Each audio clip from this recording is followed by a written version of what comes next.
हरे राधे हरे कृष्णा। आज हम बात करने वाले हैं कि आखिर मनुष्य पे जन्मों का कर्ज क्या है। इसे एक कहानी के जरिए मैं आपको बताती हूँ। एक बार की बात है, एक सेठ जी बहुत ही दयालु थे, धर्म कर्म में यकीन करते थे। उनके पास जो भी व्यक्ति उधार मांगने आता वह उसे मना नहीं करते थे। सेठ जी मुनीम को बुलाते और जो उधार मांगने वाला व्यक्ति होता उससे पूछते कि भाई तुम उधार कब लुटाओगे, इस जन्म में या फिर अगले जन्म में। जो लोग ईमानदार होते वो कहते सेठ जी हम तो इसी जन्म में आपका कर्ज चुकता कर देंगे। और कुछ लोग जो ज़्यादा चालाक व बेईमान होते वह कहते सेठ जी हम आपका कर्ज अगले जन्म में उतारेंगे। और अपनी चालाकी पर वह मन ही मन खुश होते कि क्या मूर्ख सेठ है, अगले जन्म में उधार वापसी की उम्मीद लगाए बैठा है। ऐसे लोग मुनीम से पहले ही कह देते कि वो अपना कर्ज अगले जन्म में लुटाएंगे और मुनीम भी कभी किसी से कुछ पूछता नहीं था। जो जैसा कह देता मुनीम वैसा ही बही में लिख लेता। एक दिन एक चोर भी सेठ जी के पास उधार मांगने पहुंचा। उसे भी मालूम था कि सेठ अगले जन्म तक के लिए रकम उधार दे देता है। हालांकि उसका मकसद उधार लेने से अधिक सेठ की तिजोरी को देखना था। चोर ने सेठ से कुछ रुपये उधार मांगे। सेठ ने मुनीम को बुलाकर उधार देने को कहा। मुनीम ने चोर से पूछा, भाई इस जन्म में लौटाओगे या अगले जन्म में? चोर ने कहा, मुनीम जी मैं ये रकम अगले जन्म में लौटाऊंगा।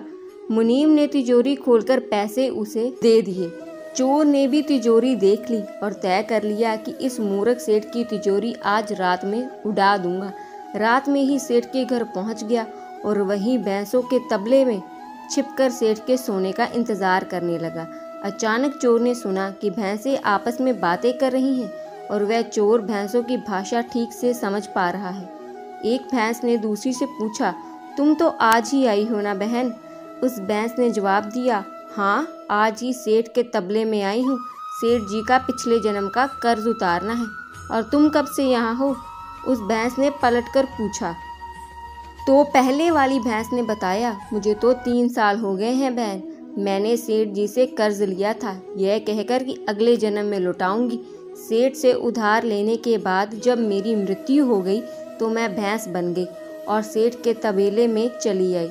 अब दूध देकर उसका कर्ज उतार रही हूँ। जब तक कर्ज की रकम पूरी नहीं हो जाती तब तक यहीं रहना होगा।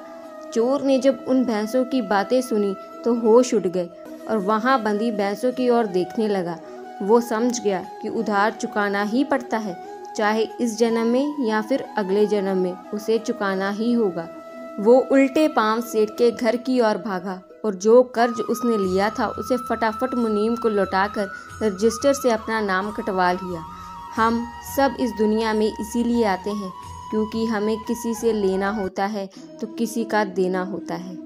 इस तरह से प्रत्येक को कुछ ना कुछ लेने देने के हिसाब चुकाने होते हैं। इस कर्ज का हिसाब चुकता करने के लिए इस दुनिया में कोई बेटा बनकर आता है तो कोई बेटी बनकर आती है, कोई पिता बनकर आता है तो कोई माँ बनकर आती है, कोई पति बनकर आता है तो कोई पत्नी बनकर आती है, कोई प्रेमी बनकर आता है तो कोई प्रेमिका बनकर आती है, कोई मित्र बनकर आता है तो कोई शत्रु बनकर आता है, कोई पड़ोसी बनकर आता है तो कोई रिश्तेदार बनकर आता है। चाहे दुख हो या सुख, हिसाब तो सबको देना ही पड़ता है। यही प्रकृति का नियम है। यदि आपने भी किसी से कुछ उधार लिया है तो उसे जल्दी से वापस करने का प्रयास करें ताकि आपको अगले जन्म उस हिसाब के लिए आना ना पड़े। करोगे भला तो होगे भला।